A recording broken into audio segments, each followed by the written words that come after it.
Hey, everybody. It's Metal Madness 66 back here on Gas Mask and Hand Grenades, and we're doing another deep dive tonight. We started a little early, 3 minutes early, sorry. Um, so yeah, we're doing another deep dive tonight. We did one on Triumph last night, myself and Dennis over at Analog Archives. And tonight I've got Tyler from Tyler. Now, what is your YouTube channel called? AK Berg Wanderer. Oh, it is AK Bergwander. Okay. Mm-hmm. All right, so that's in your title down there. Yep. And you can be found on Instagram there too. And then Devon is from Maze of Torment. Devon's been on a couple of these here of late, and Devon's going to help me out tonight. I'm not really feeling very good today. I've had a pretty rough day, and I'm not sure what's going on. Plus, the heater, my baseboard heater in my room is conked out, so it's literally like 68 degrees. I'm freezing my ass off right now. Which in my condition, with my condition, is not a good thing. You don't like temperature fluctuations. You'd rather be warmer than you'd rather be cooler, but you can't be super cool. Then you can't get your body heat back. So that's why I'm kind of wrapped up in a blanket over my shoulder and everything. Yeah. So I'm sorry, Devin is going to kind of help me out a little bit here, but we're going to talk about the Norwegian first wave of black metal legendary emperor. You know, it's going to be, I wish I was feeling a little better because I don't want to do them a disservice tonight by glossing over a lot of things, but I really didn't have time to do my generally deeper research than I did. So we'll throw some facts out, and then you guys can throw some anecdotes out and things that you might know that I maybe didn't get to. But because we got a couple eyes watching us already, so hopefully one of them's not Ishan. That would be that would be pretty nerve wracking. So anyways, the band Emperor developed out of the ashes of Dark Devices, which became Thou Shalt Suffer, with Samoth and Ishan being the two main driving forces. From 91 to 92, they had Mortis on bass, and I don't know if he also did lyrics. I know that he did a lot of the lyrics in the early part of things. Mm-hmm. Um, the let's see, yeah, and also Samoth was playing drums back in the early days too, in addition to playing guitar. But it was primarily Ishan was synths and guitar and vocals, but they kind of those two were the dynamic duo of the band. So they put out a first demo, which was originally self-released, a EP called Wrath of the Tyrants. Excuse me. Let's see. What the vocals on Witch of Sabbath are from Samoth on that one there. And then it was finally picked up by was it picked up by Candlelight? I couldn't figure out what was the deal with that was. Or did Wild Rags only put that out? Are you talking about the Wrath of the Tyrant demo? Yeah. Yeah. Before it was licensed by Candlelight and I think Wild Rags. okay, Wild Rags. That's what I thought, but I couldn't really tell for sure. That came out in 94. Um let's see. Chort came in and took over for Mortis. And actually that's Chort on the front cover of the one with the vampire looking creature coming down in the corpse paint. That's actually Chort. He wasn't even on the recording, apparently. That's fucking Uh, cool. yeah, and then they had, I believe in this, I really had a tough time figuring out what was going on. That Faust was their first drummer? Yeah. Yeah. He was. Okay. But he was, what was he on? On he was not on Anthems. That was Trim, right? Was he only on Nightside? Yeah, And he, Yeah, was on, together? he was on the Emperor EP, the split with Enslaved, Nightside, and add the Shadows Ride. As the Shadows Ride. What's that song? That's the EP. Oh, Right that's the before EP, the Anthem. 3-track EP. That's right. That's right. Yeah. So And that's what I'm getting. he's played some different live dates with them in the 2000s. It's like a special guest. Yeah, I knew that. Yeah, I knew well, that happened. yeah. When they did their anniversary shows for Nightside, he was the featured drummer. He That's played right. the album with them. Yeah, I know there was a little bit of a hubbub about that. Being that he was, you know, uh, convicted murder or an Mm-hmm. ex convicted murder. So anyways, they signed to Death Like Silence Productions, which of course was Euronymous label, but they never actually issued anything on that label before it, the situation with Euronymous happened, and then the label kind of fell into whatever it fell into. I don't even know if that's. I would imagine it's defunct label, right? Oh, Valid? Yeah. Yeah, long time now, right? I didn't know if somebody came in and swooped in and bought it just for nostalgia rights to own. I'm sure somebody owns that name, and it's probably not Oyston's family anymore. I bet you they sold it. All right, so what do we got here? Oh, they brought on Bard Faust then, for drums, as I said, and then where are we at? Oh, yeah. So Samoth and Faust get themselves into legal trouble from 92 to 94. Samoth burns down a church, I believe, with Vicernus. I believe. Was I he think involved? he was involved with And that. someone else. And one of the dudes from Hades Almighty was part of that Right. too. Yeah, Yeah. it says 94. He was sentenced to 16 months for burning the church with Vug. Right. And the there was picture other of guys the there. and the picture of the Ask EP from Bosom is the church they burned. Yep, the ASCII one, right. And it was like millions of dollars in damage, like insane amount of money even for back then, because that was like a super historical building that had been there since the 1600s, I believe. Let's see, where are we at here? So Faust kills a guy and stabbed in 37 times. That was in 90. When was that, Devon? 93? It was 92. 92. Okay. And then So- he wasn't suspected or arrested until a couple years later. Till 94. That's right. Because they caught Vicernus, and then Vicernus must have turned on everybody. The way I gather, it sounds like Fucking rat. It sounded like Varg spilled the guts on all the other guys, because that's how Samoth ended up in going, because he wasn't initially caught either. So Yeah. All right, so where are we at here? I'm sorry, I wish I had. Oh, so they signed a Candlelight, and they do In the Nightside, but in the interim, they'd also done a second EP called Emperor, right, Devon? That's the 4-track that has 2 songs off In the Nightside. Yeah, that's after the Tyrant. Right. And then where are we at here? Hold on. But yeah, where was shit? I lost my track of thought. Oh, so we're okay. So I tell you what we should do. Let's go back real quick, because I forgot to ask where you guys come in. I don't know why I'm doing that. This is the third one I've done that now. Probably because I'm just not feeling that great this week. Where did you guys come in on the Emperor train? And I'll start with you, Devon, because you're young enough that I know that you didn't come in 1989 or 85 or whatever. Yeah. So the first one I heard was, and honestly, the first few times I didn't really like it. I remember the moment it finally clicked, though. I was on a train, I think, back from LA to my house in 2017, looking at the hillside of LA. I finally said, I'm gonna see if this clicks with me. If it doesn't click, I'm done with Emperor. If it clicks, I'm good. Then there's something about the atmosphere, just looking at the hillside and just listening to the music. It finally clicked, and I became a fan since then. So what year was that?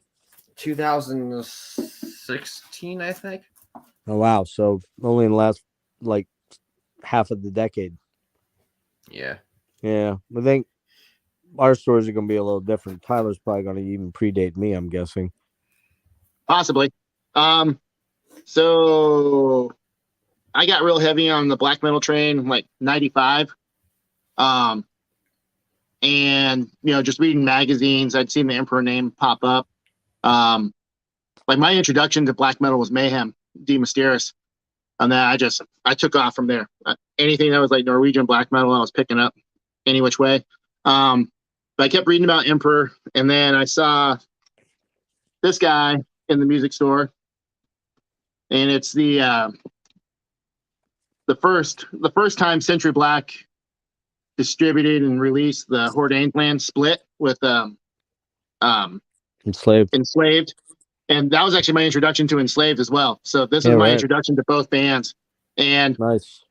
Admittedly, when I first listened to this, like I liked it well enough to buy it, obviously, because I was just absorbing everything black metal.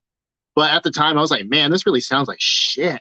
Because it was just so raw and just so, I don't know, intense. But there was definitely something to it that I really, really liked. And yeah, it stuck with me. And then shortly thereafter, I had a friend that I was in a band with in high school. He was working at when I was in high school, he was in his first year of college. He was working at the college radio station, and he actually snagged me like a radio station copy of In the Nightside Eclipse. So I have Wow. like an OG first press version of it, but it's all clipped up because they clip Oh out the yeah. UPC Yep. for radio play. But Yep. fuck, it was free, whatever. Hmm. And then after that, I just I kept up with Emperor, so I jumped right on board when Anthems came out, and then so on and so forth down the line. But yeah, the Hordanes land split with Enslaved was my introduction to Emperor back in, like I said, '95. Yeah, Probably nice late. man. You're pretty OG. Yeah. Yeah, for me, like I said, when I started to get into um more extreme metal and death and black at the same time, it was all in the same time, because I think like the first black metal I bought was probably Ulver. I think it was like the three Ulver albums. But it could have been, it might have been Monumentation by Enslaved. I'm not sure. I cannot recall. Like, it was like, what's the first? It's not like the first album I ever bought that I remember distinctly. And what's the first Rush album I bought? Yeah, but I didn't like commit to memory like which band I bought before someone else. But it was all those bands like Enslaved, Dark Throne, Immortal. Like that cadre of bands that is all that they're the lifeblood of black metal, and they're the second wave black metal stuff. And so um but here's the deal, I did actually get Prometheus first, and I think it was just simply because I was getting into death and black metal in 2001 as a result of giving in to Blackwater Park, and going, yeah, okay, I get it, I missed something, I knew there was something I missed, um and grabbing death CDs and all that stuff. But I knew of bands like Emperor, and so I probably saw this at like I do remember where I bought this, and I bought it at a Borders bookstore when they always had actually always had pretty cool stuff in Borders. I thought a Like lot of extreme metal from Borders. yeah, they had, you could tell they had workers there that had input into creating a playlist that wasn't just fucking radio rock. And so I saw this and I saw the name. I'm like, that looks like something. I'm like, and I want to say I jumped onto like a way back when Yahoo chats rooms were like, or not chat rooms, but they were like message boards. Yeah. And like they were quick message boards that you could throw a post up, and like by today's standard it wouldn't be quick, but back then like 2 minutes was quick. I was part You of those boards. Yeah, and you throw you throw your question up there and hope somebody got back to you, and somebody was like, dude, grab it, it's great. So I just snagged it, and I remember getting home, or I'd thrown it in the car on the way home and going, yeah, this is pretty cool, but it wasn't what I expected though. I was expecting it to be a lot less symphonic and keyboard driven, and a lot more snarling black metal. It wasn't that. So we'll get to that, here coming up, but so yeah, that was my story. That's how I came by them, and that would have been again like 2001-ish. And I'm pretty sure Anthems was the next album I got, and then I got In the Nightside last probably. And unlike you guys, I don't own the EPs. I just always kind of forget about EPs with most bands because they don't have them. Black metals and death metal are the one genres they do have them a lot, But top, like Eagles aren't doing EPs, or Tears for Fears or whatever. Well, they might have back in the 80s, but anyway, They I just call them digress. B-sides. That's true. Or 12-inch mixes. Well, with Emperor, most of the EPs is stuff that's already on the album, but each EP has one song that's not on the album. Is that what it is? That's what I noticed. Yeah. Okay. Well, you can talk about those differences then, because let's jump into how about we jump in at the first EP, The Wrath. The version I listened to actually had, initially it was like, why does this have so many tracks on it? And then I realized, oh, it's got the four Emperor tracks on there. But I found that's a this guy stream. here. Yeah, I Yeah. found a stream of just the EP though, just because I wanted to see if it was if it was not doctored up. It was pretty good. So yeah, what's your oh, this was self-released July of 1992. Trying to find my notes on it here. As I said, Wild Rags, then the Wild Rags version is the one, that Devon's holding right there in his hand. That's the one with Chort on the front. He's not even on any of these songs. He plays bass in the Nightside. Mm-hmm. And he might play. Does he play bass on the stuff that's on the Emperor EP? That I didn't note. No, that's Mortis Is listed that for that. Is that still Mortis too? Okay. Yeah. So that was the early material that they split into those two EPs. Then I got it. And then they rewrote it and put it on Nightside. But anyways, yeah. Why don't Devon? Why don't you go ahead and talk about this album? So this is definitely a lot different than the latest stuff, obviously, but to me, like early Dark Throne, this is them just paying homage to their heroes like Celtic Frost and Hellhammer, especially Hellhammer, because this is a lot rawer than they would be later on. Kind of more like mid-paced, and there's no keyboards and all. It's more straightforward, has more in common with like that than say that, but good release, not one of their best in my opinion. I think after this they definitely got a lot more interesting, but there are some good songs on this, like different versions of songs that end up on the full length. So we got Ancient Queen. I don't think that was on the full length. We have, let me see something. Okay.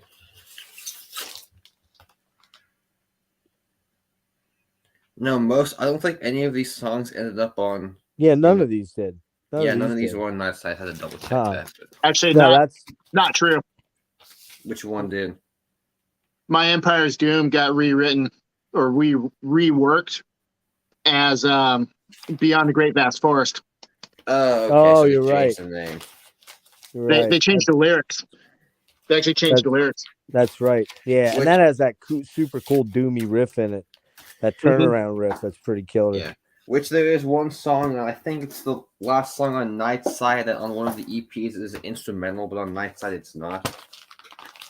Well, there's two tracks on the Emperor EP that end up in the Nightside. Yeah. Cosmic Keys, right? And Black And I'm the Wizards. Black Wizards. Yeah, Black Wizards. And they're different. I mean, they're noticeably different. Kind of slightly slower and less like good sounding, I guess. I said this to you, Devon.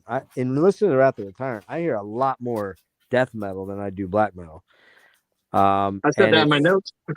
Yeah, and the other big thing is that if it didn't have Ishan like wailing, almost like like that scream that he would do, kind of.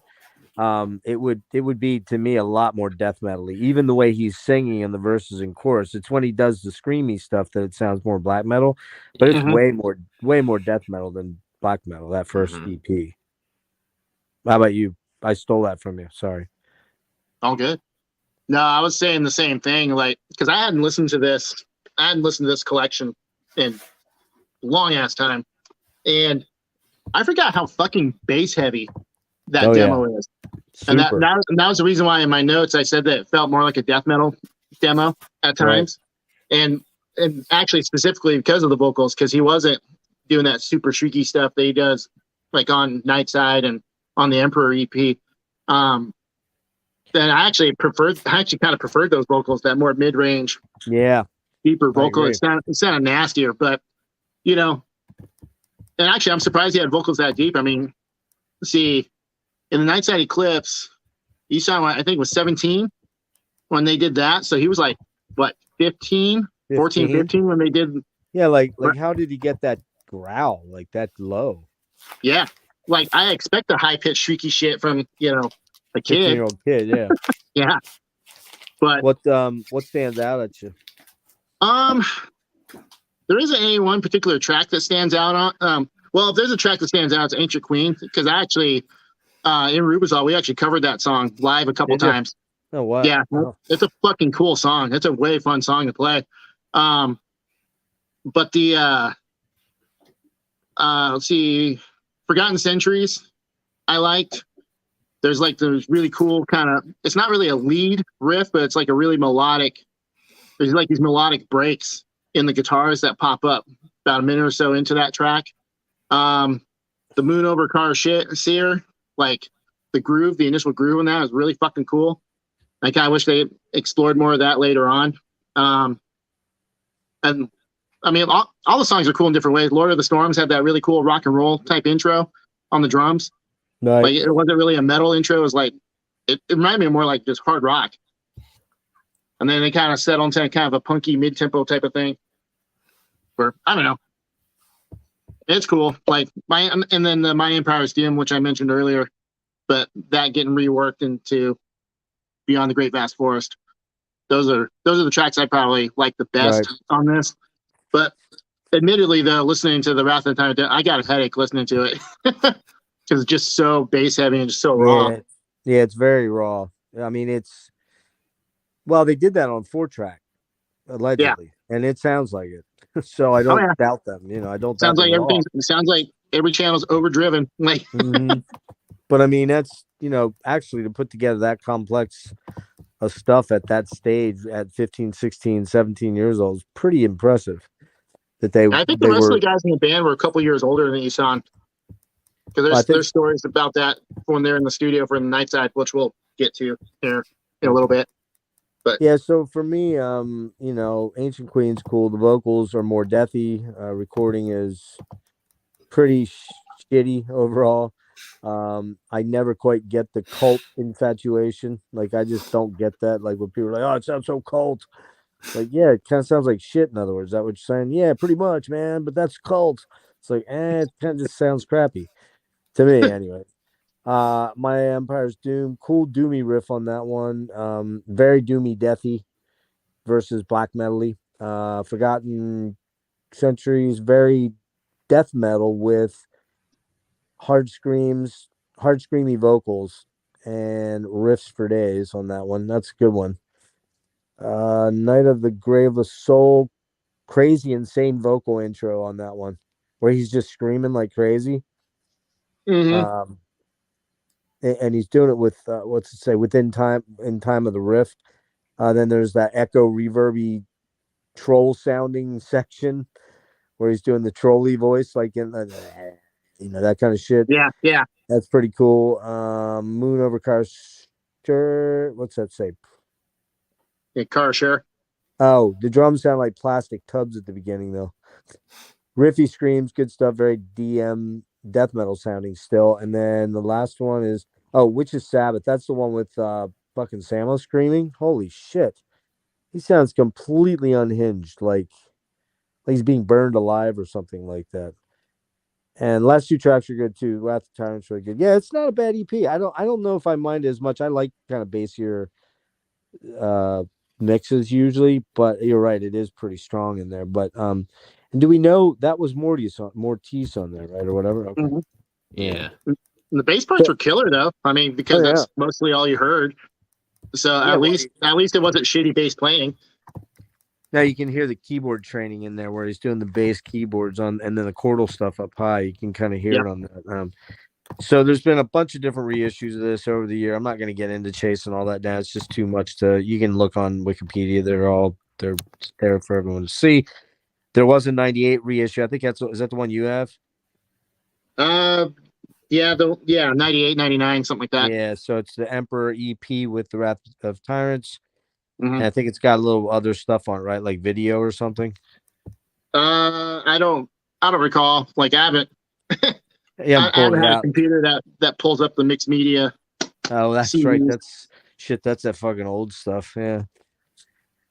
All right. It's probably... Next up, we've got the 92. I'm sorry, not 92. Is it 92? 93. Well, wait a minute. When did Wrath was 92, self-titled was 93. Yeah, it was. I had As the Ashes. It was recorded in '92, but it didn't come out until '94. My bad. That's why I usually am on top of this stuff, but I'm just not tonight. So we got the Emperor EP that came out in 1993.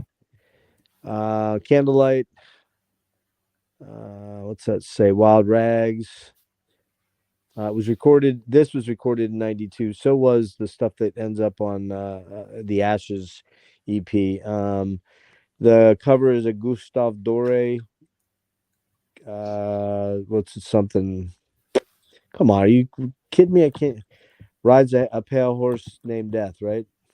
Yeah. What the hell is the first word I'm looking at? I can't read that first word. It's right out of the fucking something. Death rides a pale horse is what it says. I can't read my own fucking writing. Starts with a C. Anyways, so yeah, this is a 4-track EP that ends up with 2 of the songs end up on the in the Nightside Eclipse album, Cosmic Keys to My Creation and Times, and also I Am the Black Wizards. So then there's a cut of Wrath of the Tyrants on here, and then what's the Night of the Graveless Souls. There it is, Night of the Graveless Souls, which that one ended up. Oh, never mind. That's not the one I was thinking of. That's a different EP. Go ahead, Devin. What do you want to say about this one? You have that one, right? No. Yeah, you showed it. Oh, you don't? No, that was the Wrath of the Tyrant. Oh, that was, yeah. You don't have this one. No. You bitch you. How about you, Tyler? Do you have this one? Well, yeah, because it's part of the Oh, collection. it's part of that. It's part of the collection. Okay, yeah, right. Probably so only Peter my thoughts. has. Go ahead. Yeah, so my thoughts on it. So as compared to Wrath of the Tyrant, the sound quality of the production stepped up big time. You could tell this is probably actually a studio recording. Right. And the other thing that really jumps out is, once again, I mean, just like all those bands, in Norway at the time, they're all just incredibly young, but writing incredibly complex, rather technical music. Super and technical. And musically adept. It's not like old Sepultura or somewhere. It's like, kids figuring their shit out and just playing their shit as fast as they could. Like there's an actual purpose behind what they were composing. But yeah, I was shocked. It was pleasantly surprised and kind of shocked when I revisited. I was like, damn, this sounds really fucking good. Now, I don't remember it sounding that good on the Hordainsland split, but I think this reissue, I think there might have been a slight remastering. I don't recall. They may have. I mean, it wouldn't surprise me. But obviously, the 2 tracks that ended up on Nightside are fucking cool. But Wrath of the Tyrant was actually the standout track on this for me because, one, you can hear what they were actually playing on that song, and it was just a better cut than it was on the original Wrath of the Tyrant demo. Mm-hmm. And actually, Again, I'm surprised that's a demo track that they weren't playing live, because they do Night of the Graveless Souls live. Did they? Yeah, they play like every live show. They bust that one out. But I'm surprised they didn't play like Wrath of the Tyrant live in these later shows. Yeah, man. I mean, the Wrath of the Tyrants is really dark on here. It's still, again, very deathy. That spoken word with scream section, it gets pretty intense. It's still cool, man. Like it's just a badass track. The I Am the Black Wizard sounds a little bit more. The vocals sound more murky on this. This version of it, and then but it's really atmospheric. That's such a killer track. And Cosmic Keys, man, oh, what a fucking song. I mean, I forgot to listen to it on the EP. I got it through night, and I just noticed I skipped it. So I don't know how much it differs from the album track, but the album track is just fucking mind-blowing, man. Mind-blowing. I think they play it a little. I don't know. I listened to these back to back, and I forgot what was what. One of them seemed a little longer and maybe a little bit faster. How about you, Devin? Let me see something. Yeah, Yeah, see, I didn't have a lot of version reference. on the version on the EP is like 20 seconds longer. Yeah. Well, that's not a whole lot.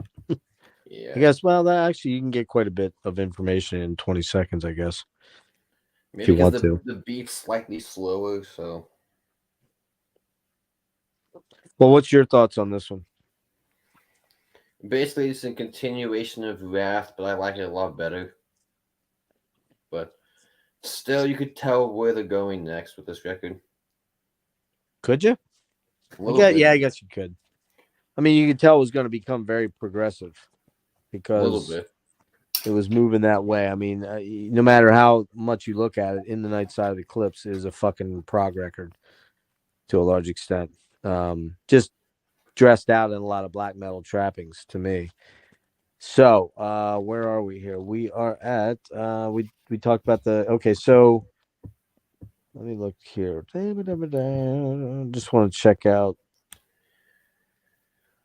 Is there anything to bring up there? Like before we get into Nightside, I think we're at Nightside, right? Yeah. Yeah, Okay. because the Emperor and Hordane's Land split came out right before. Okay, we already talked about that. Yeah. So their first album comes out 2/21/94. And you want to show that, Devon?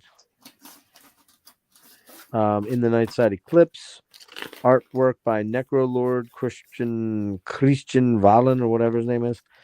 Was recorded at Grieg Holland, which all these great albums were back then in Oslo.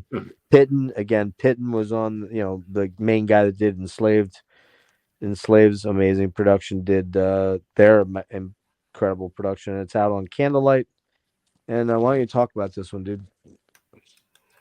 So be it, this was the first one that I was able to fall in love with Emperor, with it's still my favorite to this day, but what to come is good. Honestly, after this, every record that they've done I like less than the one before. So for me, Emperor got slightly, not bad, just slightly less favorable after every record, but you already mentioned Cosmic Keys and I Am the Black Wizards. My favorite's probably Into the Infinity of Thoughts or Into Satana, which they changed the name on that on the what was that EP?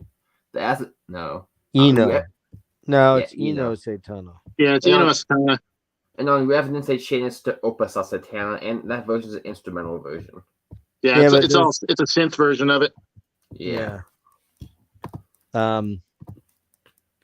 So those are the tracks. Anything else?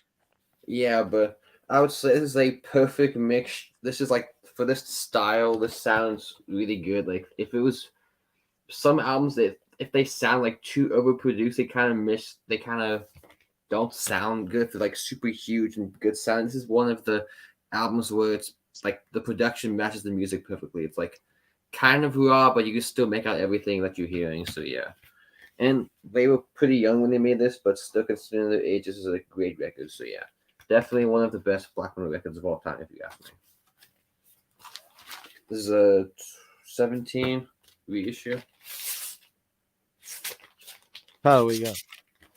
So the version I have, actually, as I mentioned before, I have like the OG 90 whatever version of it, but this is the 1999 Century Black reissue that has the bonus track of A Fine Day to Die and their cover of Gypsy.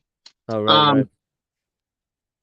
Yeah, I mean, I'm with Devon. Like, Into the Infinity of Thoughts, that was the first, having heard the Hordane's Land split, and I was like, it was cool, but like, it was just something to add to my collection as I was trying to really buy up everything black metal.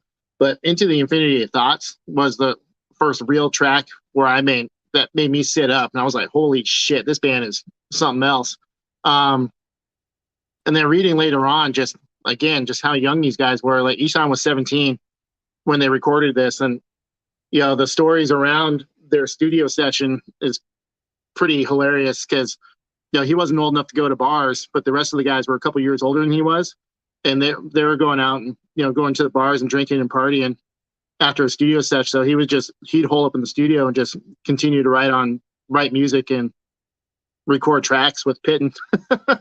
And yeah, I mean, and I don't know, like it really shouldn't be a surprise that these kids were musical geniuses.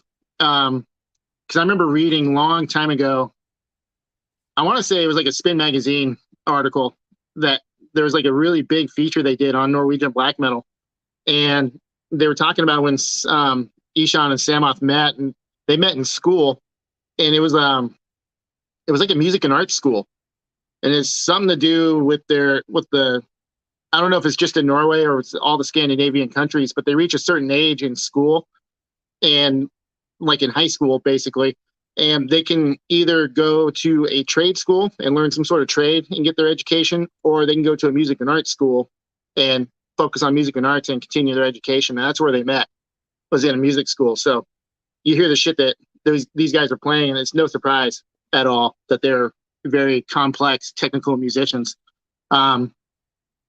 And the other thing too is on this album, you can definitely tell Ishan was very inspired by classical music. Oh, I didn't know that. But just, I mean, the synth parts, the way the riffs are structured is very much like classical music. And, you know, I mean, they always say that, you know, like Wagner was like the godfather of heavy metal. You know, Right. Joey DeMaio, Manowar, always famously points that out. But you can hear it. And then you hear a song like Inua Satana, and you're like, okay, yeah, this is a fucking classical music song, but done metal. As far as standout tracks go, they're fucking all standout tracks, but Inua Satana, I have a big soft spot for, specifically. And a lot of that was because an early band I was in was very Emperor influenced, and we actually covered that song on a recording. We actually did a studio version of that. Wow. Played it about, cool. Man, we played about a full minute faster. So that's a bruising tune. I love that song, man. Yeah, I mean, it's just like top to bottom. I mean, like Devon said, it's pretty much it was like one of the early pinnacles of what black metal could be. And I always thought that this was a prime example on how you use synths in black metal music and not make it the sole focal point. And that was something that really annoyed me with a lot of these symphonic bands. There was such emphasis on the synths and the symphonics of everything. It just buries everything else. But no, the synths on this were just a very nice accompanying piece to the guitars, drums, and everything else. It's just, good point. That was just a fucking beautiful album, top to bottom. All right, so I don't honestly know. I honestly think I might have gotten this one last. And again, I don't have Equilibrium and I don't have the demos, so I probably am not the right guy to be doing this, because it would be like, well, how can you be a fan? Well, I am. I just don't own everything. Mainly because other things came up that I grabbed instead. You know what I mean? One of those dumb things where you're like, oh yeah, I'm gonna wrap up my discography of that band. Oh, I see a squirrel over there. I need to get that. You know, that kind of thing. But for me, this is the perfect blend of cruelty, evil, darkness, mixed with epic grandness and epicness. Let's see. This is a sound that still sounds relevant, still sounds mind-blowing, literally 30 years later. 30 hours too, maybe. 30 years later. This stuff still sounds just otherworldly. And the again, to realize that, you know, fucking Isan was 17, 18, whatever he was, 16. I don't even know what he was. He was 15, I guess, when the band formed, right? Mm-hmm. So something like that, yeah. I think he was 17 when they did it. Nightside. Yeah, and like I said, it's just because of the stories that came out about Ishan not being able to go to the bars, because I think drinking age in Norway is 18, and he wasn't old enough. Right. I'm sure he didn't. But no, this is a true masterpiece of recorded music, man. It's stunning. The production is fucking amazing on it. For me, I'm just looking to see if I have any notes here that I missed. Satana, man, what a spider crawl! Those spider crawling riffs at the beginning, and the fucking deathly vocals. That because he sounds more deathy on that song than he does on some of the more black metal-y tracks. Epically disgusting. The synths or oh wait, where am I at? Oops, no, that creepy sort of. It just has this one has a real creepy vibe to it. The core sounds massive. It's just fucking huge. Majesty of the Night Sky, man. I love that fucking song. Oh man, it's just this one's very, that initial scream that he starts out with, but it's so fucking epic, man. The synths and the fucking guitars on that song are just balls to the wall crazy, man. The thunderclap at the end, it gets me every fucking time because I'm not really expecting it. It gets me. I'm like, shit, man, it got me again, What else? I'm the Black Wizards. I mean, that stands for a reason for itself. But yeah, Into the Infinity of Thoughts is fucking. What do I have here? Amazing opener. Spine chilling. The grandeur of epicness. You're gonna hear like the same 6 words out of me for all this shit. Yeah, what's the second track there? Burning Shadows of Silence, right? Yeah. What's that noise? The hell was that noise, guys? What noise? That was like a really loud noise, like a penny dropping on something. No? I heard that. Okay. Thought maybe it was my chair, but no. No. Anyways, Burning Shadows of Silence, man. Dark, angular. That dark angular riff that he does, that tritonal riff, sounds very, very much like an early Bluthaus Nord blueprint, man. Check that song out again. You'll hear Bluthaus Nord in it. Or, this came out in 94, so it was probably, I think it was before Bluthaus Nord's first album. So I think their first album was 94, 95. 95, I think it was. January 95. But I'm telling you right now, Vinzval definitely heard fucking that song. Cosmic Keys, just fucking mind-blowing. And then probably my least one is probably Towards the Pantheon. I like it, but it's probably my least favorite. But Beyond the Great Vast Forest has that really doomy fucking turnaround riff in it that's just super wicked, man. This is a 10 out of 10. It's my favorite, but I kind of had forgotten that Welkin's was as good as it is. I hadn't listened to that in a long ass time, and I'm like, whoa, wait, am I sure that Nightside's my favorite, or recency bias, So, did I just black out there, guys? Your screen paused for like a second. Oh man, I'm getting all kind of artifacts. God damn it! Yeah, you sound kind of robotic. Hold on a minute. I haven't had this happen in forever.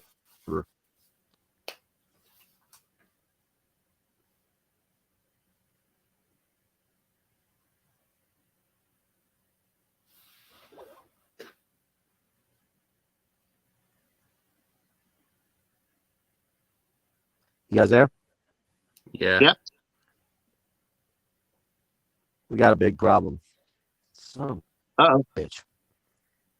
I'm getting artifacts so bad I can't. It's like delayed way bad. You're getting me robot voice, right? Mm-hmm. Yeah. Yeah.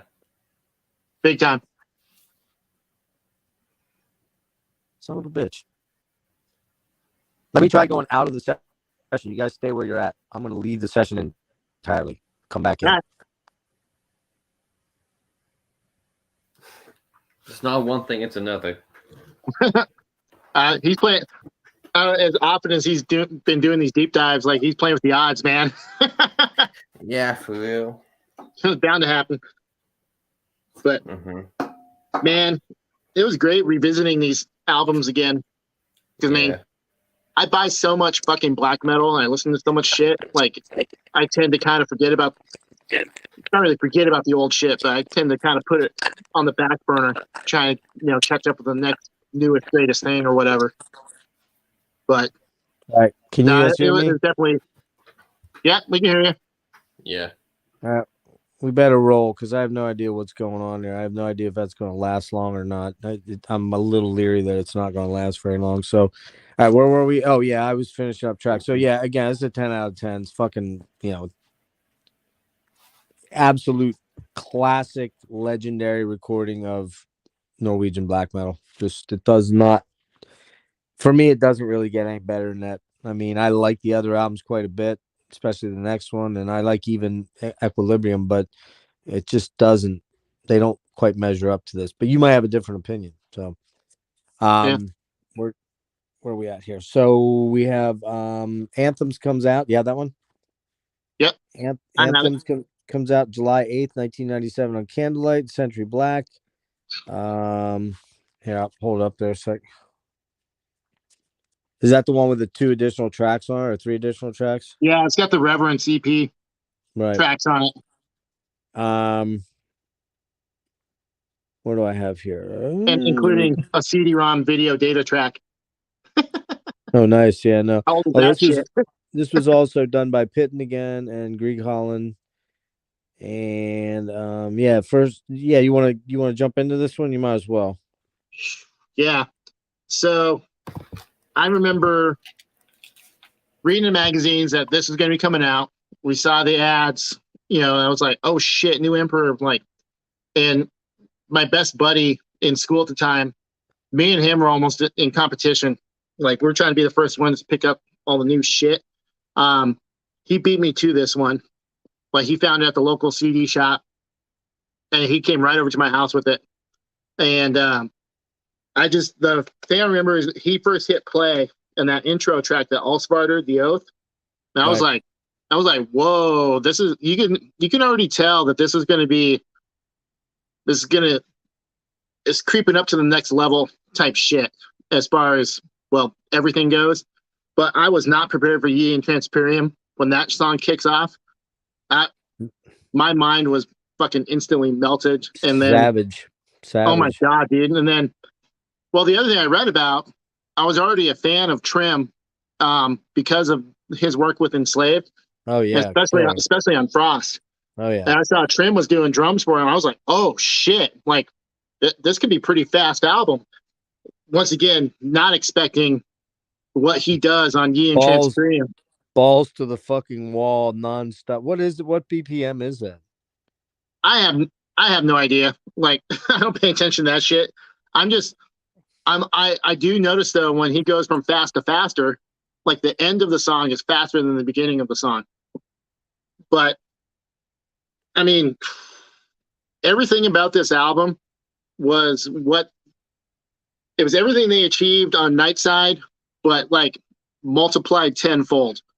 I mean, the epic, the symphonics were bigger and badder. The riffs were bigger and badder and faster. The composition was more complex, but like it was never overbearing. I never felt it was like too complex. And like, I mean, this album flies by. I listen to it and I'm always shocked when it's over. I'm like, oh fuck. Like, because it's not a short album. Like, these songs all average like 5+ minutes. The other thing that blew me away on it was, this is probably one of the first albums I had heard at that time that did really effective clean vocals with the black metal music. No. And it didn't sound. This would have been 97. So Michael Ockenfeld was doing that too, I believe, right? About 96. Yeah. 95, 96. Yeah. But I mean, he was. But I mean, the open stuff was. I kind of expected it. Like, when you hear, like, I mean, there was like My Dying Bride and stuff were already shifting over to clean vocals at that point. And Paradise Lost had already shifted over to clean vocals. Right. The doom and death metal stuff. But in a black metal setting, I was like, whoa, okay. I'm like, this is cool. Like, but yeah, I mean, I don't think there's really a weak song on this album. I mean, Peter has a point though. I kind of agree with him, and it's why it kind of falls a little short. It's the songwriting's another step up, and the playing is another step up. I mean, fucking Ishan's guitar playing was great in the first album and Samus as well. But boy, the guitar playing on Welkin's just ratchets it up. Try saying that fast. Ratchets it Yeah. up like that much more. It amplifies all of that tremolo picking, all of the really intricate, more proggy stuff that's going on. I mean, to me, Anthems is a far more proggy album than Oh yeah. Nightside was, and Nightside was very proggy. But to me, fucking everything just ramped up like to the nth degree, and I agree with him. It sometimes feel like there's too much going on at times. I Which thought they that at do, times. which they do to my. That's a good way of explaining Prometheus. There's too much going on at the same time a lot of the time. But I Go mean, I get what Peter's saying with that. But I think part of that for me was the production on it. I mean, the production's great. good on. The production's great on this, but for what it is, but everything's so flat. Like everything's almost the same level, Right. and like so, there is a couple parts where things are just kind of. It does sound kind of like mush at times, and honestly, it wasn't until the Imperial Live Ceremony DVD. Well, it was VHS when I first saw it. Like it was because of that where I was able to make sense of some of the songs from this album. And then they were showing Ishan's playing. I was like, oh, fuck, that's all guitar work. Because on the production on it, there's some of the parts that sounds like it's synth. Yeah. It sounds like synth, but it probably was both synth and guitar. But it probably was doubled or tripled or quadrupled or whatever. And as I admit, man, I was fully ignorant, like because I saw Ishan was doing guitars and vocals, and it never. Well, on this it lists him as main lead guitars, but like I knew he was a guitarist and vocalist, but for some reason I thought Samoth was the guy that was more the primary lead player, for whatever reason. But he's not. Because in my mind is like, well, the guy's singing. No, he's doing more of the rhythm stuff to like keep up the note. Right. I watched Imperial Live Ceremony. I was like, oh, fucking fuck. Yeah. Ishan's a monster musician, like stupid good. Like he's just got it all, man. He's playing.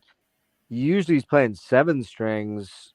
I mean, in his solo thing, he's doing 8 strings. But in the even in some of the later, like the Prometheus stuff, he was using 7s.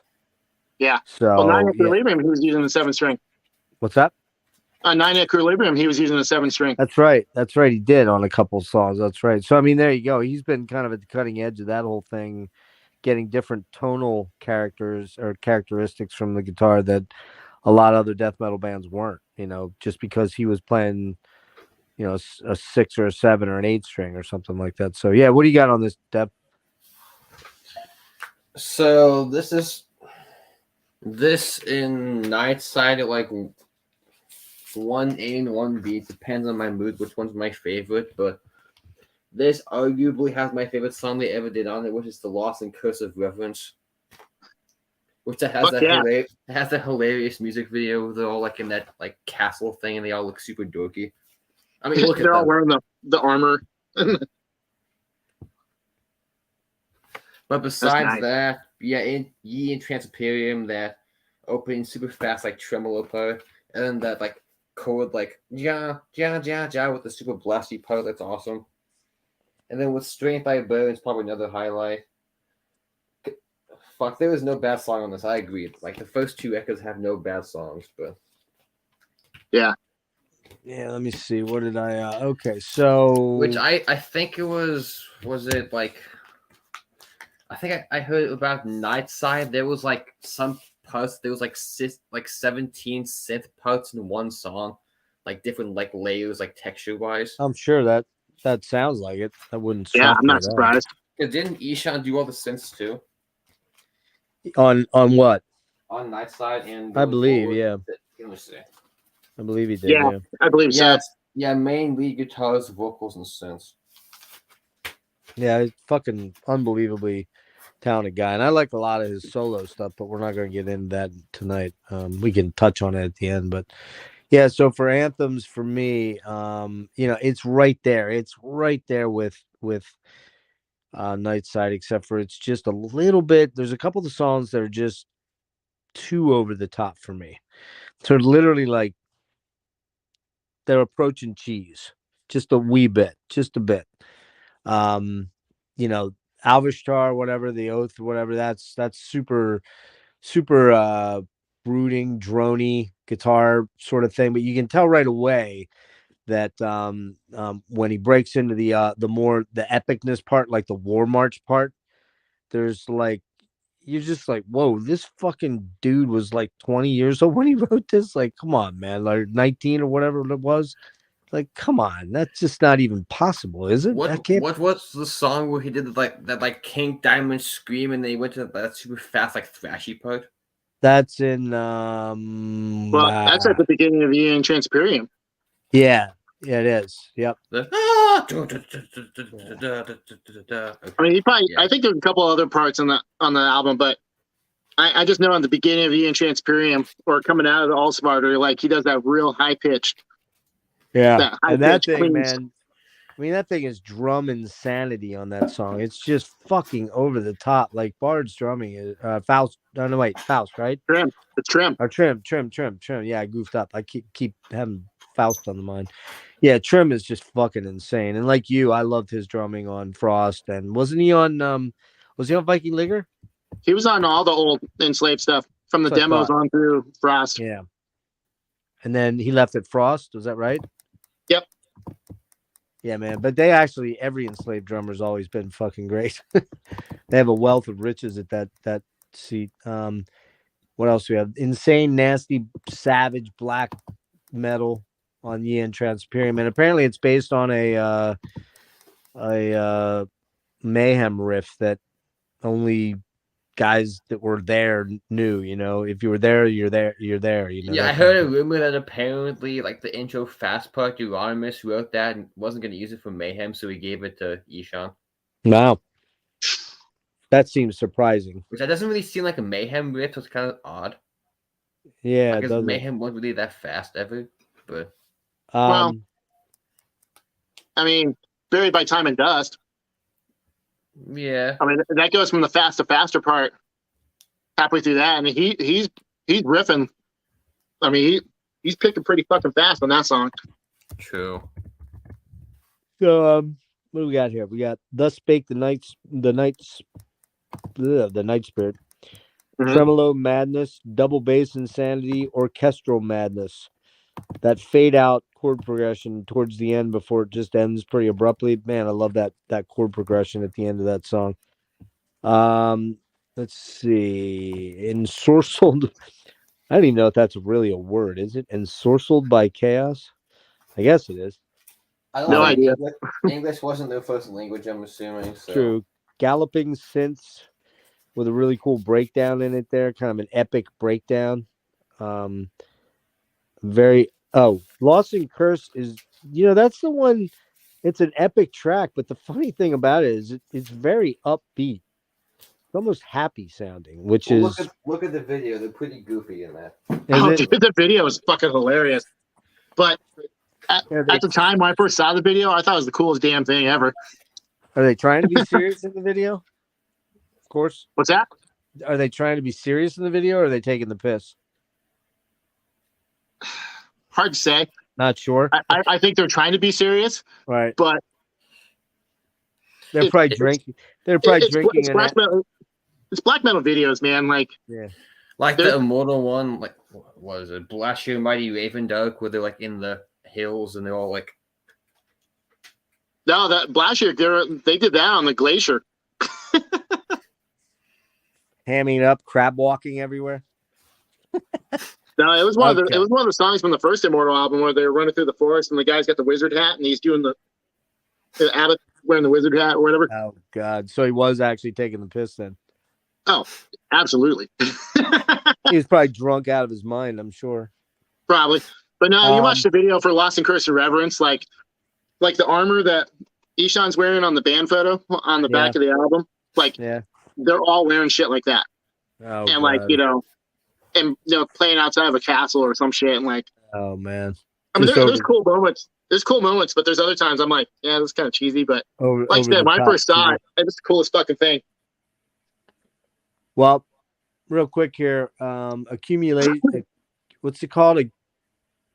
Accumulation of the bonds. Is that right? Acclamation. Acclamation. The acclamation Right? of the bonds. Sorry, Or I can't of read my bonds. own writing.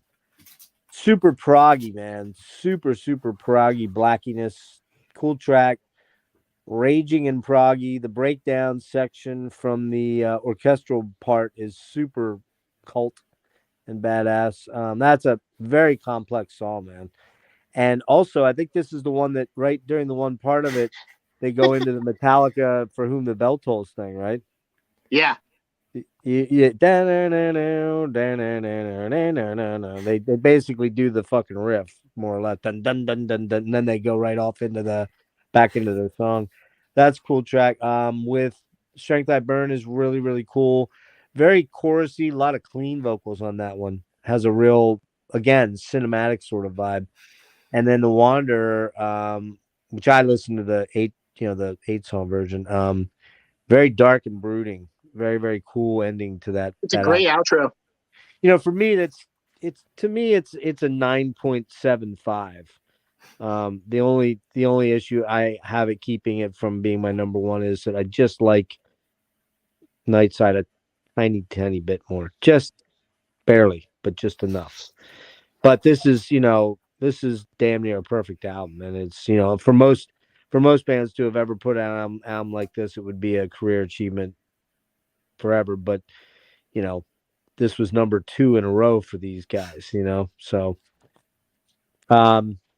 yeah, mind blown number 2. That's what I put here.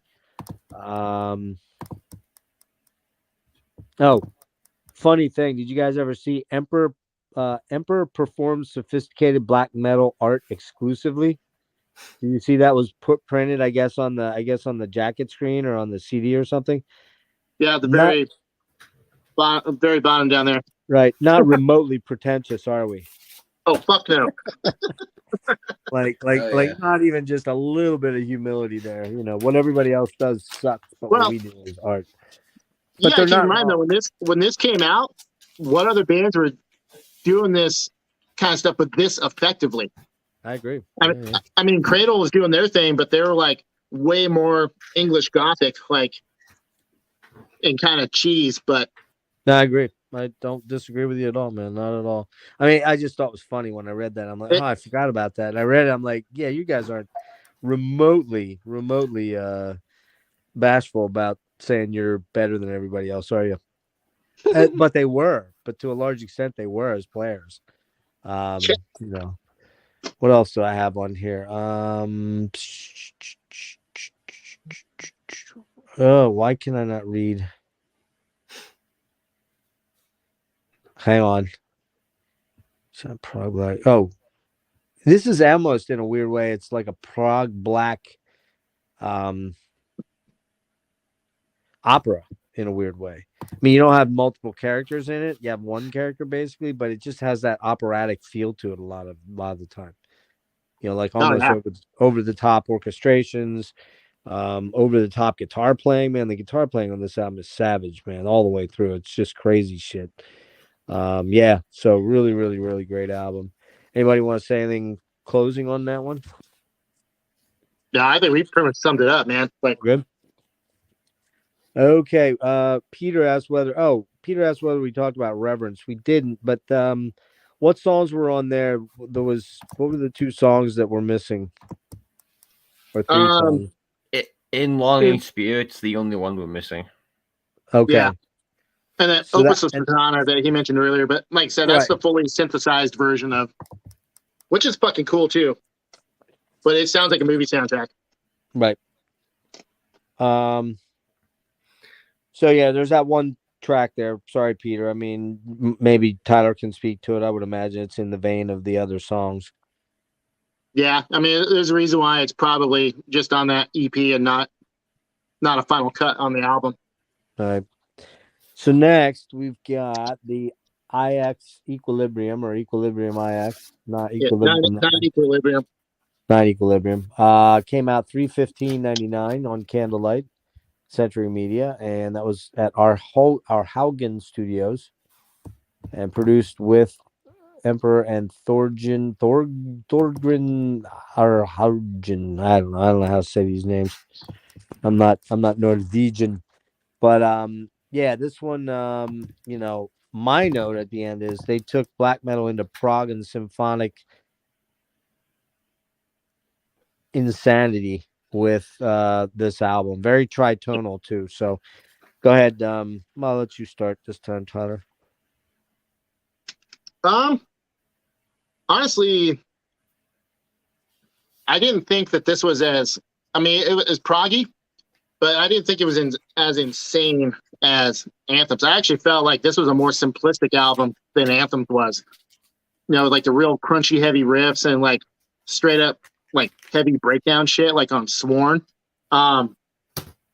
Honestly, this is probably one of those albums I might not have gotten into as much if not for to reference it again, the Imperial Live Ceremony video, because they play that they recorded that on tour for this album, and the way those songs came off live like made me really, because I bought this but I didn't really. It was just more to kind of complete the collection. When I first heard it, I didn't like it nearly as much as Anthems, but then I saw the Imperial Live Ceremony and then songs like Sworn, Curse You All Men. I was like, okay, like this is actually a pretty badass album. But I wrote in my notes that reading reviews on it, there was a lot of people that kind of poo-pooed on the fact that they kind of got away from purely black metal at this point. They're bringing in a lot of other influences. I can hear some groove in there. Oh, big time grooves. But once again, like in watching the Imperial Live Ceremony, you don't realize how complex these songs actually are until you're watching Ishan play the riffs. You're like, oh, like, right. But actually on Curse You All Men, like that opening riff on that, like his finger spread on the fretboard is fucking huge on that opening riff. And I didn't know that.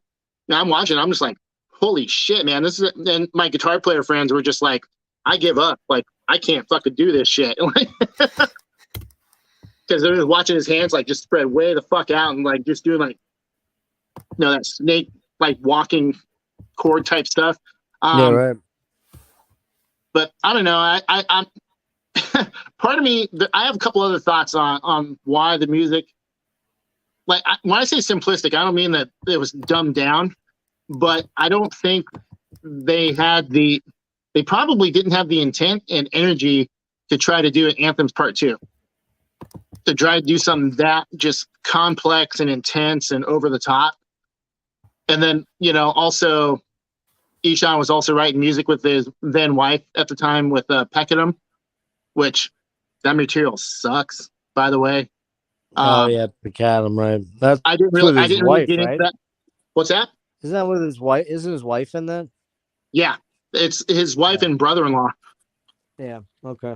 But I didn't get into that. But a long time ago, I wasn't real impressed with it. It was kind of the first album came out the same year 9 Equilibrium did, so maybe that had a hand in why the music was why the music turned out the way it did. I mean, obviously, I don't know. I don't know. It's just a theory, but I really do think that they probably just didn't have the energy. I really don't think they had the energy to want to do an Anthems Part 2, because how the fuck are you going to top that album? Yeah, right. Well, true. No doubt. Without making it sound like a carbon copy, basically. Any tracks jump out at you? Well, Sworn I liked a lot. Curse You All Men, Elegy of Icarus, pretty much all the songs that they played live off this album. The Warriors of Modern Death is a fun song.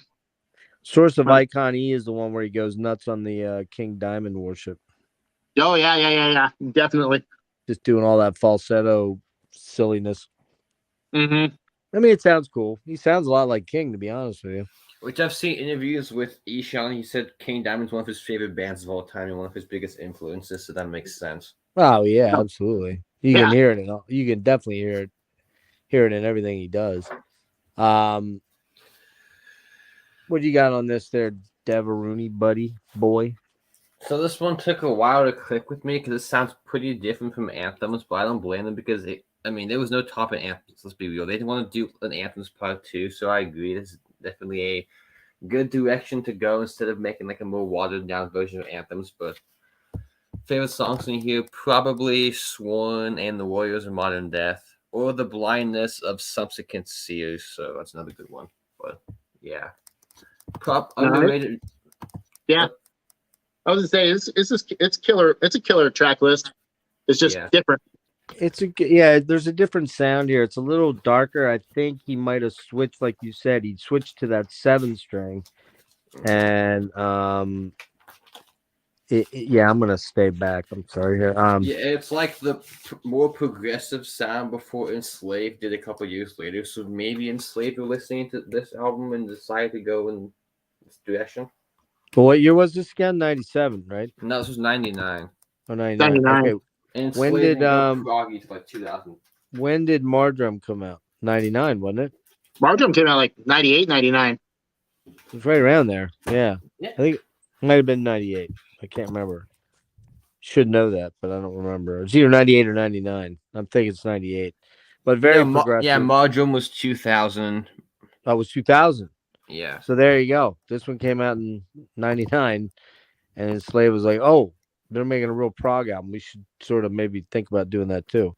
Because, Mardrum's where they started the transition, kind of wrapped it up on Monument. But yeah, Curse of All Man, it's a darker tone, and that you're going to get from playing in B with the 7-string. Crazy riffing, insane down picking on that one, man. Just unbelievable fucking riffery on that one. Guitars are much more muddier sounding or buzzsaw sounding, kind of old, almost like old school, like HM2 kind of almost in a weird way. It's not the same, but it's kind of there. I think the second song there, Crystallines Reason? Decrystallizing Reason. Very metal, very Middle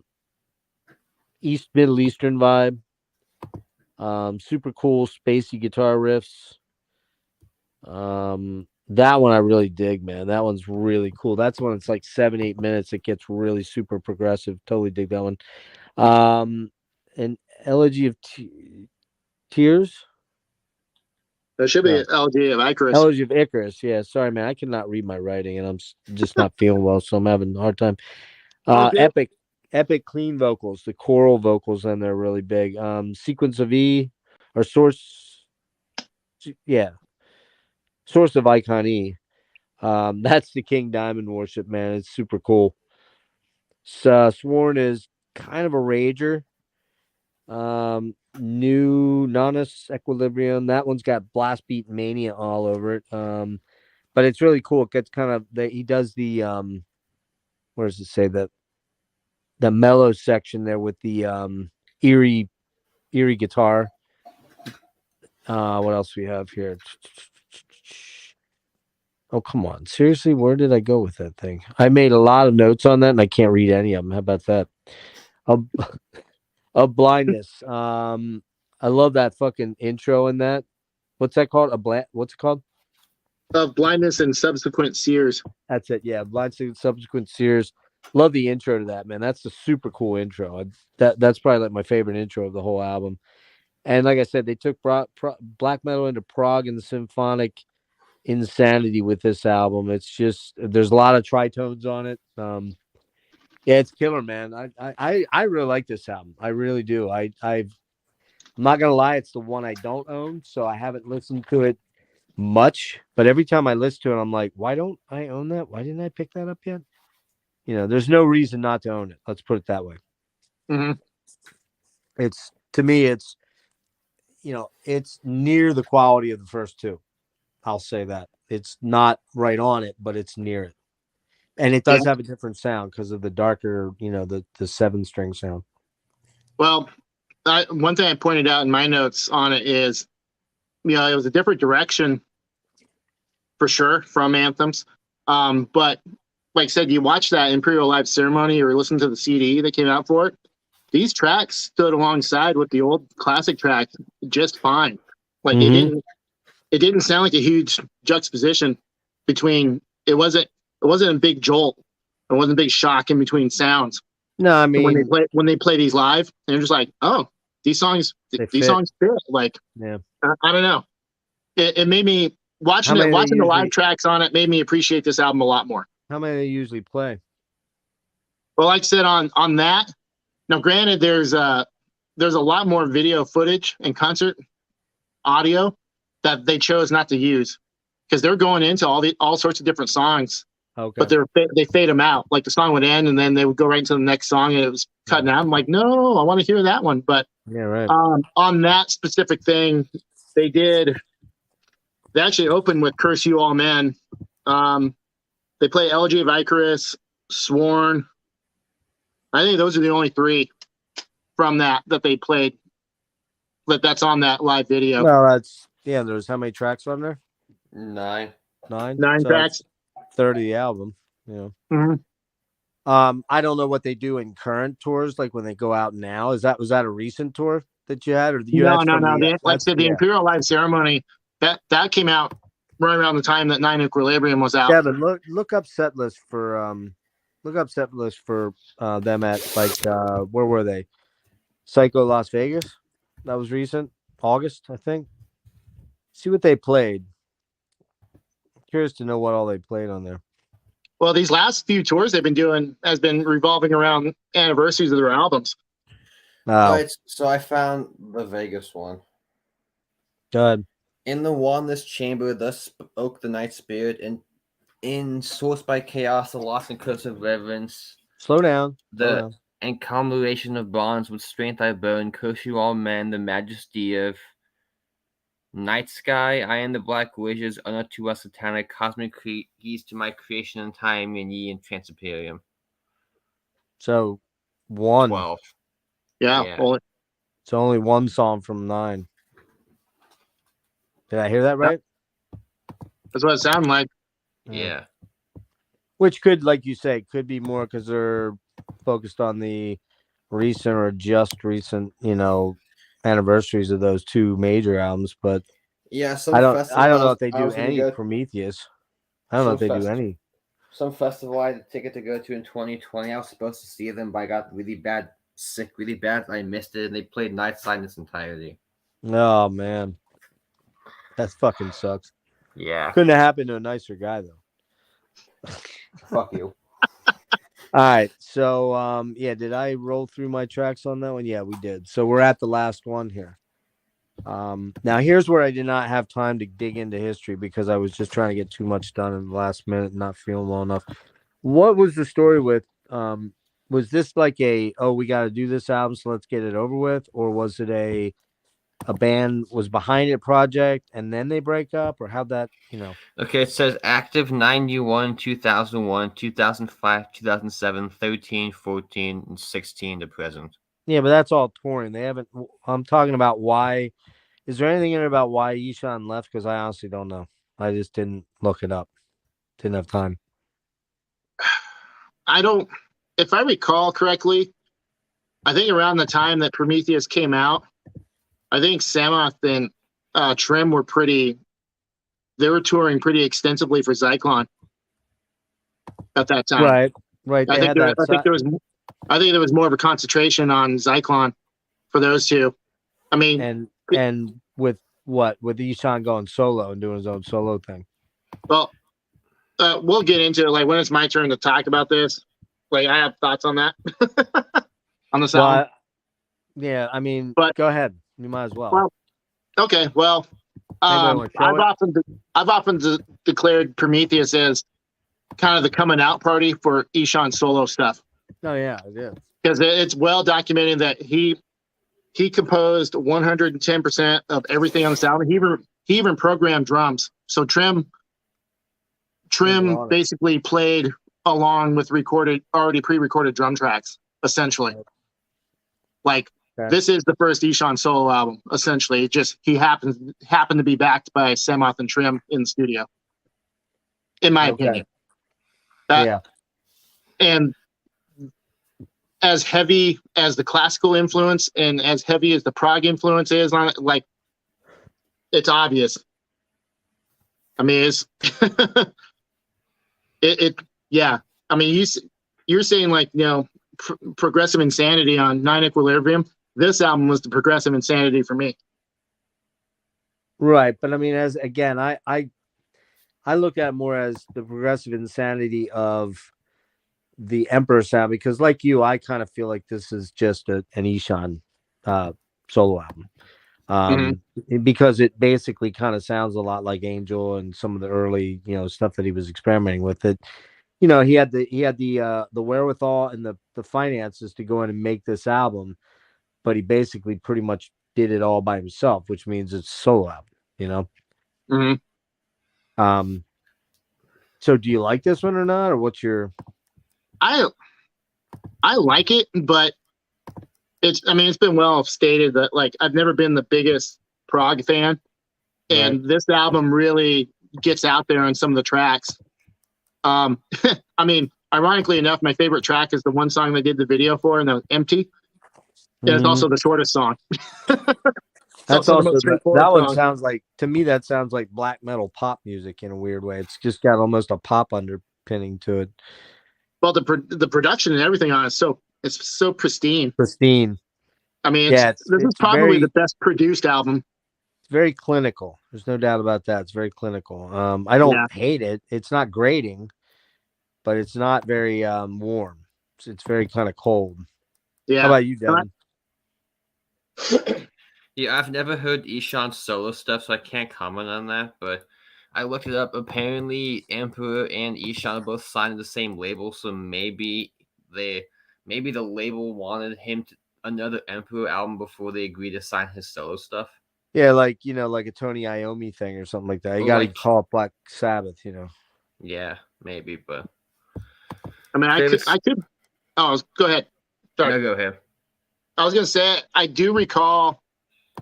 I remember when this came out, and it was touted as the final Emperor album, and yeah, I remember so I think the band was already deciding to be done by this point. Yeah, I agree, but maybe like Jeff was saying, it was a contractual obligation to have one more Emperor titled album. Yeah, and I don't think that the band toured on this ever. There was never a tour for this album. No. They went off, started doing other things. Then they came back and rebranded. I don't know who owns that. I don't know if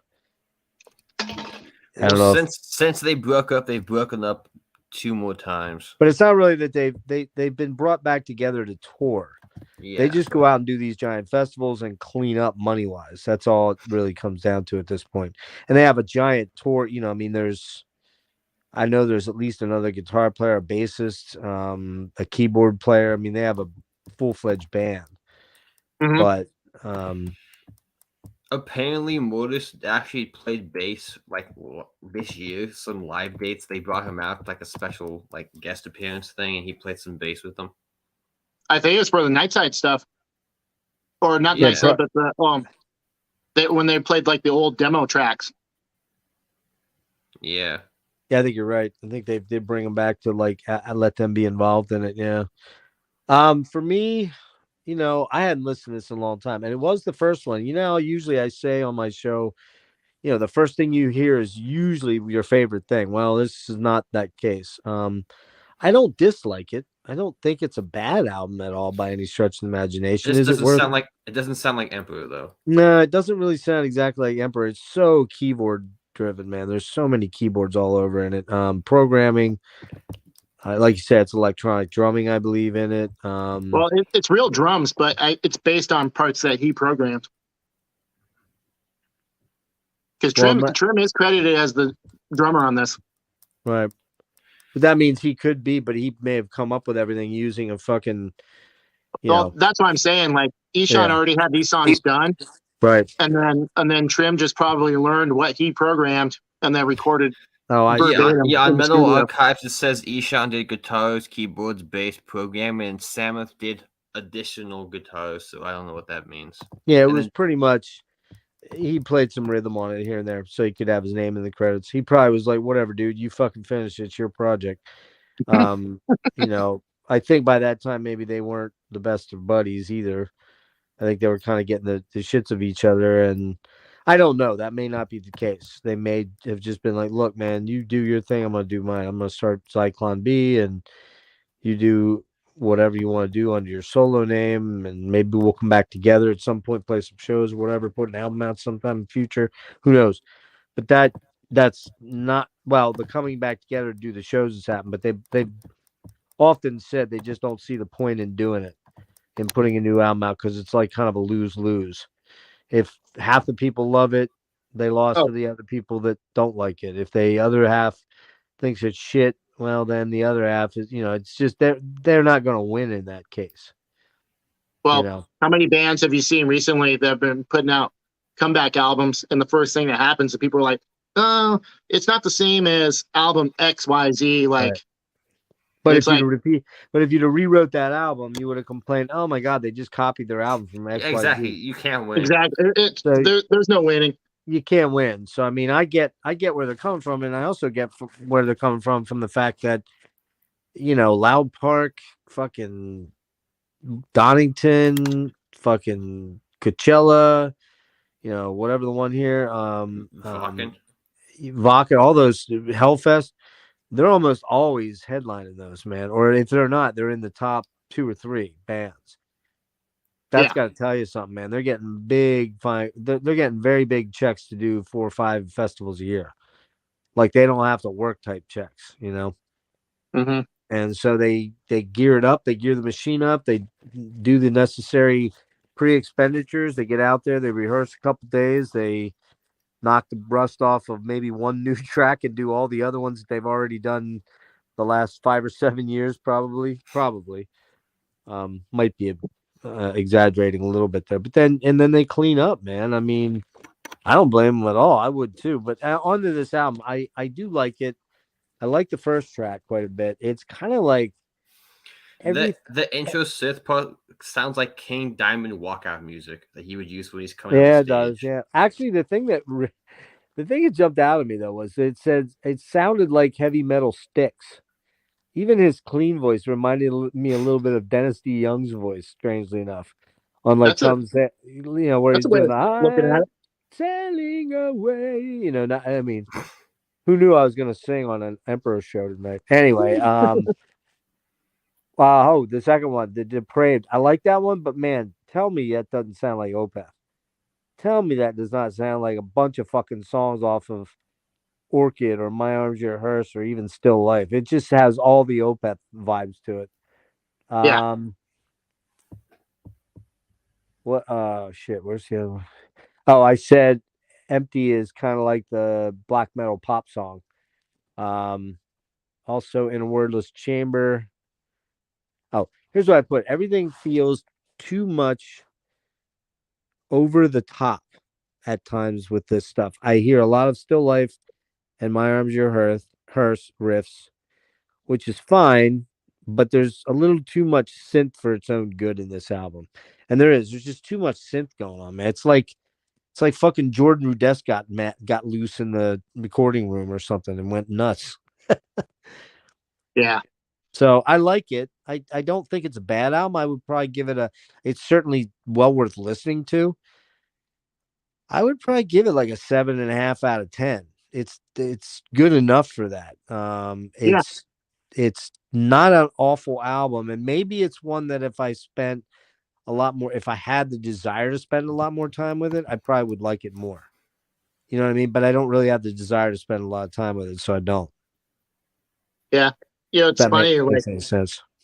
A lot of my some of the notes I had on this kind of actually mirror up with what you were saying. Like, now I was saying that very heavy in classical music and old prog rock influences. But I also kind of made a point in here, or I jotted down a thought that I wonder if guys like Devon Townsend took cues from this album. Yeah. To not copy this album, but just be like, hey, why can't I make something that's like equal parts extreme and dreamy and this and that and like Kind of a wall they- of sound yeah. type thing. Yeah, yeah, I I mean, agree. I know You might Devon was. have, I mean, he was already doing the strapping young lad at that point, and like, like, and he was already showcasing those kind of abilities. So I don't think he was directly influenced probably by it. not, probably not. But who knows? I mean, Yeah. I think Dev's kind of was at one time. He was early on a musical sponge. Like he was very in tune with what was going on around him, like most musicians are. But as you Mhm. get in deeper and deeper into a career, you almost have to start to isolate a little bit from that, because if you don't, you'll wear those influences very easily. If you're Mhm. only listening to, if you're Devin Townsend, you're only listening to Red Hot Chili Peppers the last 2 years, there's a weird vibe that maybe you might put out a Red Hot Chili Peppers album. Like, and That wouldn't surprise me. Knowing him. I'm using that as an extreme Yeah, example, but I mean, it wouldn't, yeah, it wouldn't surprise me to some extent. I know for a fact, like, Steven Wilson, when he was writing certain periods of albums, he was absolutely influenced by what he was listening to. There's no doubt about it. like the one where he stole the opera flip from Michael. Opening track to In Absentia, Blackest Eyes, Mike claims that Steve stole that riff from him. That's And I believe it. I believe it, actually. I believe that he probably did.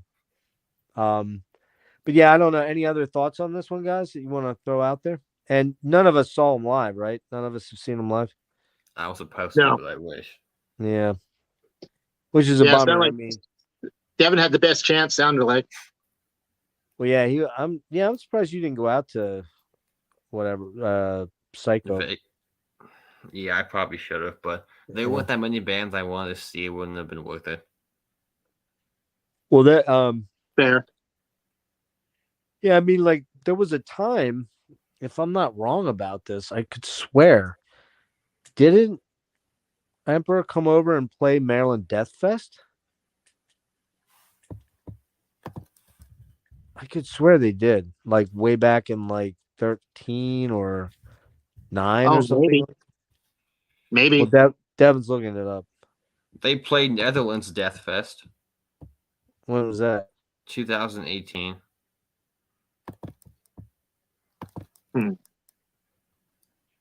Huh. Could have swore they played Death Fest in Maryland. Could have swore they did. Like back in like 09 or 08 or something like that. Yeah, I mean, sadly, you're not gonna get that opportunity to see him probably. In a 1,500 seater, or you're just not gonna see him in that small venue over here. Because coming over the States, if you're a band overseas, is pretty expensive. Well, I was just gonna say it's expensive, number one, and they're gonna want to play to 5,000 or 6,000 people, or 4 or 5 or whatever. They're gonna want to play the Anthem down in DC or something like that, where they're probably gonna bring, and then in doing that, they're only gonna do a handful of dates. They're not gonna do like weeks and weeks of touring because they don't want to be that band. Yeah, they do like 10 in different spots. So yeah, it's I wish I would have been less or better, physically better, to have seen them a couple years ago when they came to like Psycho Las Vegas. I know they did come over to the States one other time. I can't remember, like, other than just to do that. Well, they played the 70,000 Tons of Metal cruise. Did they really? Shit, that's kind of wild. What year was that? That was the festival I was supposed to go to. What year was that? 2020.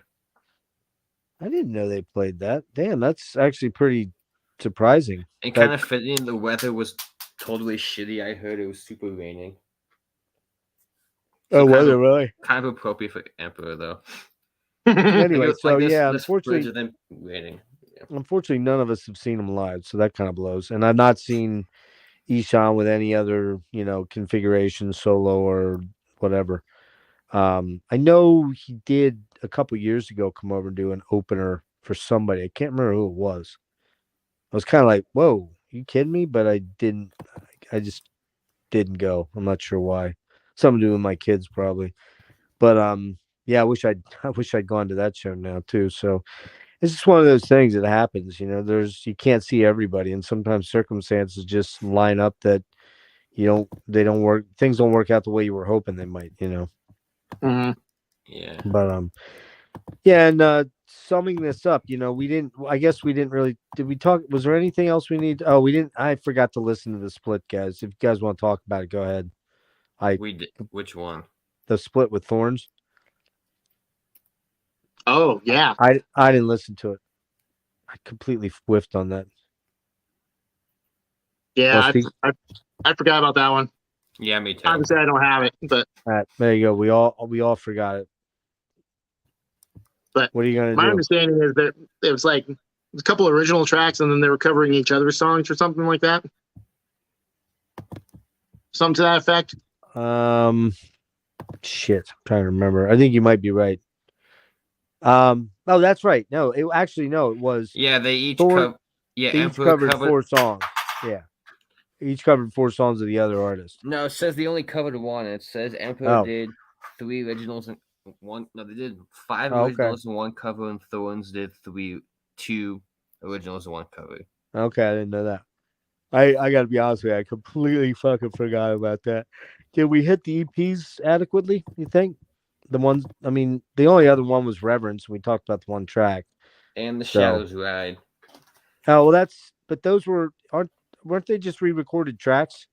Lord of the Storms wasn't anything. Okay. That's a good song, actually. That's a good EP right there. That's not a bad EP right there. It's very raw, but it's good. What tracks are on that? Ancient Queen, Witches, Sabbath, and Lord of the Storms. That's probably the version of Ancient Queen that I learned, or that we based our cover off of in Rubizol. I'm guessing, because I was actually able to learn the song and hear the song. Because the version on Wrath of the Tyrants, version of Wrath of the Tyrants, I couldn't make out jack shit on that. Well, no, this was a cool little rabbit hole to drop down into. I have one other thing by them. It's a 2 CD greatest hits, and it's got some stuff that's something about ashes. Oh yeah, the comp, Ashes Arise or something comp or something. What's it called? Scattered Ashes. Scattered Ashes. Yeah, I have that, and I think that's got some tracks that weren't issued elsewhere on it. I don't remember off the top of my head. But I didn't pull that one out. Like I said, I couldn't find my Emperor stuff. I have it all, except for it's just all fucking everywhere. But great band. Great band. Oh, that has a bunch of rehearsals and covers. What's that? The Scattered Ashes. Scattered Ashes. Yeah, they covered Funeral Frog, Gypsy, Chrome Lick, Fine Day to Die, and some Thorns song. Their cover of Fine Day to Die is amazing. Yeah, I've seen the Welkin show where they played it. Oh, is that what it's taken from? Welkin? Mm-hmm. Oh, nice. Yeah, I wish I'd seen him, man. I mean, I don't think that's going to happen for me, but killer band, really, really important second wave band. Just critically important to the scene. I think, when it comes to kind of ranking all those bands, the Nordic bands, I struggle but it really, for the most part, for me, it boils down to Emperor and Slave. They're the two kind of diamonds for me. I'm not much of a Mayhem guy. I like some Immortal, but some of it I find pretty boring as hell. And I don't love Abath. I think he's kind of an oddball. And who else would go in there? Mayhem, not a fan. I just never was into them. Who else do we have? Biggies. Dark Throne. Dark Throne? Well, Dark Throne haven't been black metal in a while. They're all over the place. Yeah, but still, in the early days, though, they're among the kind of the front runners. Gorgoroth was up there. They're part of the early crew. Dot Heimsgard before they got weird and industrial. That's right, Beharit, stuff like that. I mean, there are bands there, but I mean, yeah, be here to finish. The ones that I gravitate to are the ones that really write high quality songs, are incredible musicians. That's not to say anyone else is or isn't. I mean, I've never looked at Dark Throne and listened to them and thought, man, what amazing musicians they are. I just haven't done that. They're not terrible, but they're just not, on the level of these guys. Well, And it's just for me, yeah. Well, the thing that's weird about Dark Throne is their first album was like a pretty technical death metal album. It's like was pretty it? complex. Yeah. Like Well, oh, Blaze you of mean Northern Arctic? Sky was You're the talking first about black Arctic? metal album, but it wasn't their first album. You're talking about Arctic Soulside Journey, Arctic's or from Soulside Journey? 2016, I'm dude. Arctic. I'm thinking of Arctic, whatever that last one they put out next to the last one. No, Soulside Journey. Yeah, that's a killer death metal album. That's probably my favorite album of theirs, pretty easily. Yeah. And then they shifted from that to A Yeah, Blaze in the Northern Sky, and you're just like, which I like okay. that. I like that. That's the one Dark Throne I own. I just when I've listened to anything after, I've just never really been that interested. It's not that they suck or anything like that. It's just I don't know. Just there's a lot of other bands that do what they're doing better generally. Mhm. That's kind of my take on it. But they are the band I argue led to the most clones. Yeah, you could probably find like 30 bands a week that just rip off Transylvanian Hunger. is that a good thing or a bad thing? Most of them kind of sucks, not really good. Yeah. It's just like most of them aren't that good. Exactly. Yeah. Yeah. So this was I wanted to give this a little better attention. I jammed a lot in the last 10 days. Like I've done fucking like 6 fucking deep dives, which is kind Yeah, of man. nutty. You've been getting it, dude. Well, I mean, I'm taking notes. This is pretty scant from my notes. Usually it's, you look at something like this. This is for, I don't know, Triumph. Yeah, those are my notes on the fucking, they're pretty Yeah. dense, right? Yeah. But on this one, I just was like, man, I don't know what. I just keep coming up with the same 5 or 6 things to say, like epic, majestic, epic, riding dragons and shit. I mean, it just felt like I kept saying the same things over and over. And I was like, yeah, I just by those last 2 or 3 albums, I was like, yeah, I'm just gonna try to listen and see if anything stands out that I like. But I do really like this band, and have liked all of their output, even including Prometheus. I do have a bunch of the Isan solo stuff. I think I have. Pull up Isan's discography a minute, Devin.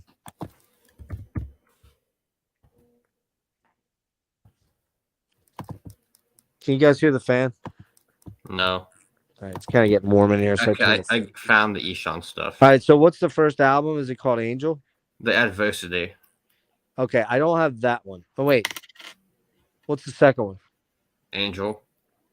Third one? After. Okay, yeah, I have everything from Angel on up to, I think it's called Arc in like 2018.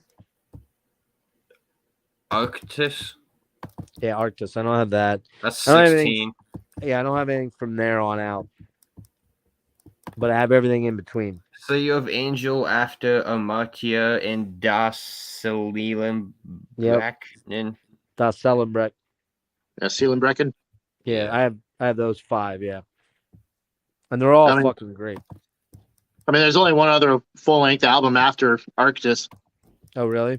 What? Yeah. Is that the most recent one?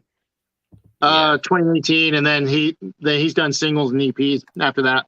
Yeah. I know he was doing the EP thing. I knew that. Is Arctis a full length or is that a EP?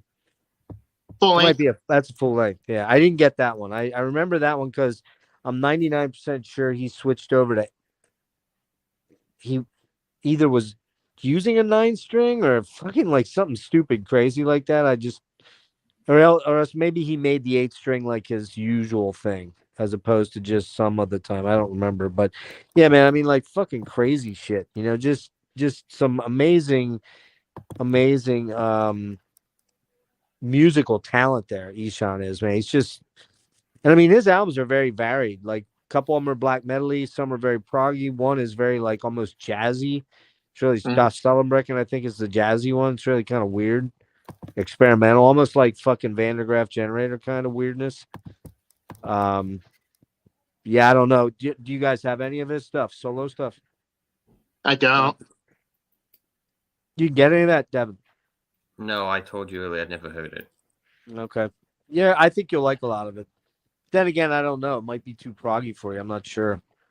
Because it's definitely proggy, but it's also genty at times too, which I think a lot of people are like, hey, he's not black metal anymore. He's more genty. But that's kind of unfortunately to some extent when you get into extended range guitars, it changes the tonalities of how you can play chords. You can't play. You don't have enough fingers to play an 8-string chord, basically, more or less. You know what I mean? So you're playing more with tonalities and textures and things like that. So, but it's cool. It doesn't sound. In other words, it doesn't sound like fucking. It doesn't sound like Korn. I'll give it that. Adversary is good. Yeah, yeah. Anyway, so Peter, you're still awake, man. What time is it out there? Oh, I guess it's not too late for you. It's probably only like midnight, right? Midnight or 11 o'clock or something. Usually we don't do these. I'm used to doing them late at night, and everybody that's joining me is either out on the West Coast, and it's like 9 o'clock or something, and 10 o'clock or whatever. I'm the poser. You are a poser, Phil. I never met a more poser than you, man. You fucking poser. He's responding to a comment I made in the chat because he was like, "No, Thorns versus Emperor," and I was like, "Yeah, man, total poser status over here." Yeah, we missed that one, man. We all kind of overlooked it. Sorry, I was running out of juice to do this anyways to get everything in. I cheated a little on Prometheus. I didn't get the last 3 tracks, and I tried to bounce around and get as much of it as that I could, but I just didn't have the time. But anyways, guys, well, I appreciate you joining me tonight, and I did the best I could. Hopefully it was adequate. How long did we go here? Not Almost quite 2 2 hours. That's not too bad for 4 albums and 2 EPs, basically. There's not a lot. There's not a lot of meat on the bone to get too deep on it. You can only review an album to your best ability. Mm-hmm. But I don't know if you guys enjoyed digging back into the catalog. I definitely did. Like it was good. Like when you have to step off, step out for a minute to fix whatever it was going on with your phone. I was telling Devin it was actually pretty cool to jump back into this discography because I'm always keeping up with all the new shit. Like I don't go back to the old shit as often as I probably should. That's an amazing point. That kind of highlights the sickness, doesn't it? Because we always say when we listen to this new stuff, what do we say? It doesn't sound like X, Y, and Z from the old days. Doesn't sound like Butchered at Birth. Doesn't sound like fucking Severed Survival. It doesn't sound like Metal Funeral. It doesn't sound like in the Nightside Eclipse. It doesn't sound like fucking Mysterious Day Satanas. It's like, but yet, are we ever going back to listen to those regularly, or are we always buying new shit to fill that hole? It's like the drug addict, that first high you get. You're always chasing that high forever, right? But it's funny you bring that up because one of the Facebook groups I'm part of, the Order of the Black Arts, like every time I'm posting about a band I'm excited about, it's like, oh, like this is.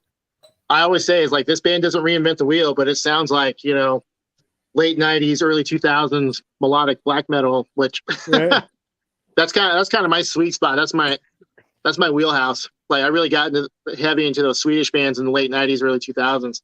But it really, really solidifies how we're never really satisfied. I mean, there's a part of our illness that's like, all right, now I will say this, my situation, my health, my finances, I can't just go buy a lot of stuff. I can't. If I had regular money coming in, I'm sure I would have been buying stuff, but I couldn't. So what it did force me to do was to go back to some of the stuff that, I haven't listened to in years and years and years.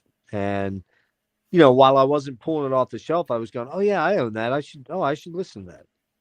And then I'd put it on and it'd be like, oh wow, this is damn, this is fucking great stuff. Like, for example, a good example of that is the other night, Opeth went out, started their European tour, and it was a set list picked by their fans. So Oh, they're I actually, saw something about that. yeah, they're actually playing Black Rose Immortal, the full thing. And I'm like, you know what? That sounds badass, but I don't even remember how that fucking song goes. Like, I just didn't remember it. Well, I So mean, it's like what 25-minute song or some shit. 20, yeah, 21. But I mean, it's like I didn't really remember any bits of it. So I kind of went out and started re-listening to it the other day, sort of just to watch my palate and some of the other stuff. I'm like, oh, okay, yeah, I kind of remember this, but I didn't remember the whole 20 minutes. Not even close, man. Yeah. But that's the whole point. It's like I haven't gone back and listened to Morning Rise since we did the Opeth deep dive, which was, when was that, Devin? Early, like February or was it either late? It was either late January or early February. I don't think I was here. I think I was still at the old house. So it was late January, actually. Yeah. And I mean, I listened to all the stuff there to do that deep dive, but it just shows where my head's at anymore. I don't remember. Yeah, there are certain Opeth songs I just have indelible memories of, but that's not one of them, not because it sucks or it's great or whatever.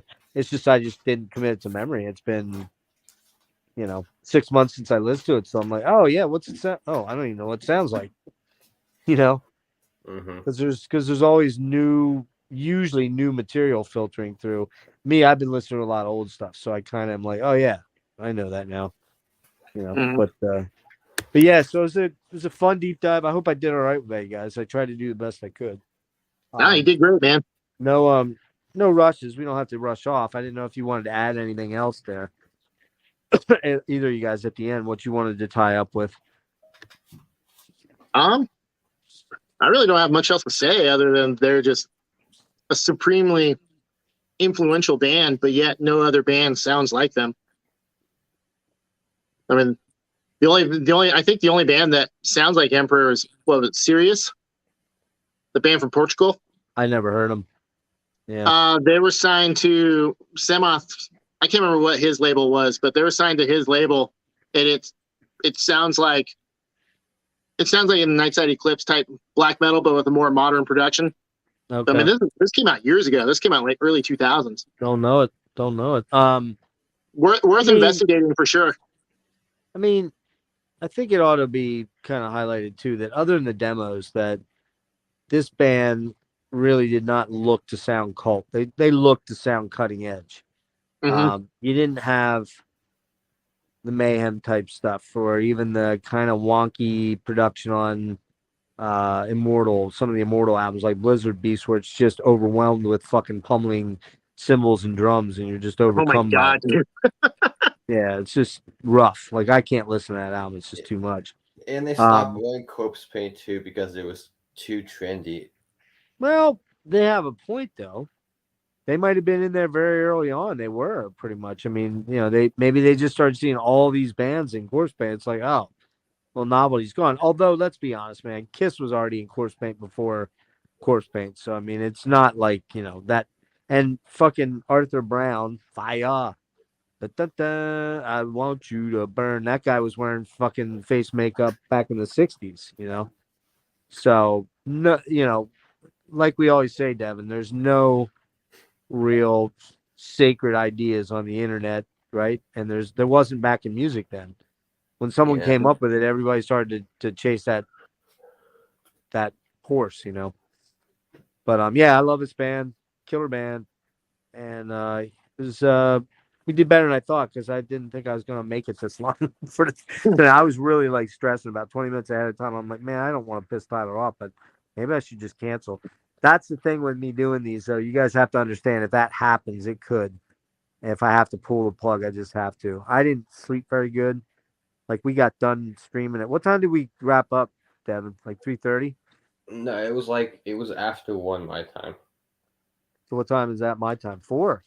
Yeah. Oh shit, you're right. It was 4. Yeah, it was 4, and then you and I texted a little bit, but then I did actually go to sleep about 5:15, but I didn't sleep well, man. Because I woke up freezing my balls off, like freezing to death. I'm like, why am I so cold? And then I realized the fucking heater wasn't on. Well, not like it should be. Still isn't. So tonight's going to be rough. I've got 2 sweatshirts on. I got a sweatshirt and like a t-shirt underneath, and knit hat and a fucking hoodie and everything. When I hunker down, I'm going to wrap up under a big, thick, what are they called? Cover, quilt. I'm not a quilt. What the fuck, man? What are those things called when you throw in your bed? A blanket. Oh, comforter. Comforter, yeah, comforter and a blanket. I got, yeah. So, all right, guys. Well, thanks for being with me tonight, man. I appreciate it, and Yeah, no problem. we'll see what we do, whether we get to any more extreme black metal or whatever. Devon and I kind of kicked around a couple more bands, so I'll let you know if we go that route then, man. Okay. All right, guys. Peace out. Yep. Later, guys. See you.